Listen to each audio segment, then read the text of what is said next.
Natake ka na naman ba ng kabubuhan sa umaga at hindi ka marunong gumamit ng kutsara? Ito ang life hack para sa'yo. Martelyuhin pabaliktad ang kutsarang kasing nipis ng utak mo at voila! Lumamon ka, batang ungas! Nasira bang yung suklay at wala kang pambili? Ayan, kunin mo lang yung tangkay ng suklay at mag-aksaya ng glue stick. Punuin mo, buwa ka ng ina ka.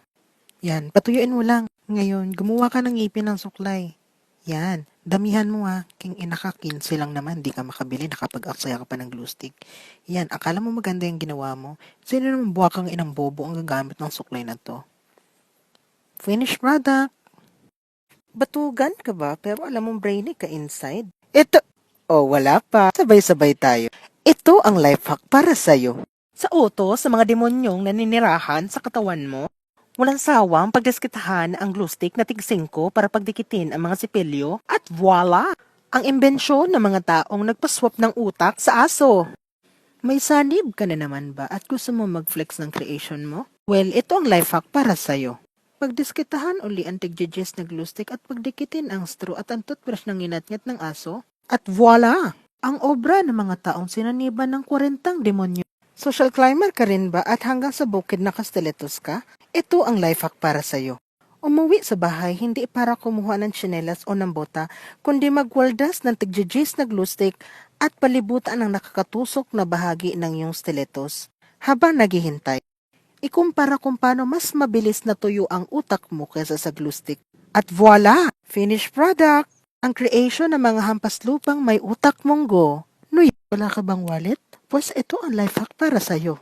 Humingi ng bote ng Head and Shoulders sa kapitbahay? Dahil puro sachet lang naman ang ginagamit mo? O hindi to sponsored pero baka naman Head and Shoulders? Dahil buwak ang inang tamad kang bumili ng tiki-15 wallet, paghirap ka magkapit ng magnet shootak ka.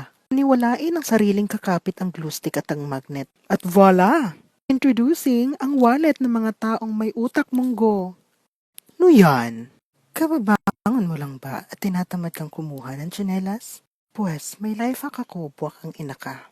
Kumuha ng karton at mag-aksaya ng 30 minutes para gumawa ng kartong tsinelas.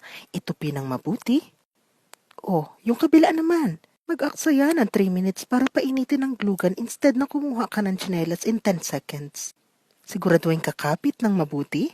At voila! Meron ka ng tsinelas. Shotak! Hindi ka ba nagsasawa sa kabubuhan mo at pinagdiskitahan mo na naman ang tag-setting glue stick? Well, ito ang life hack para sa'yo. Katulad ng nakita, palibutan ng glue stick ang ulong bahagi ng posporo, sindihan, kunin ang salamin ng lola mo na sadya mong tinapakan. Lagay ang natunaw na glue stick, at voila! Tingnan natin kung matutupi mo pa yung salamin, hayop ka. Naubusan ka ba ng toothpaste at tinatamad kang bumili, animala ka? Well, may life hack ako para sa'yo. Hiramin ang kotse ng kapitbahay at sagasaan ng toothpaste tube. Ayan, manaid ka, buwakang inang hampas lupa ka. Hilig nyo rin bang maglandian sa dilim at mag-aksay ng battery para sa flashlight? Ito ang life hack, maglagay ng tubig sa flashlight. Ugaliin may baong plastic para sa DIY na ito. Anong kagaguhan to? Mga haliparot!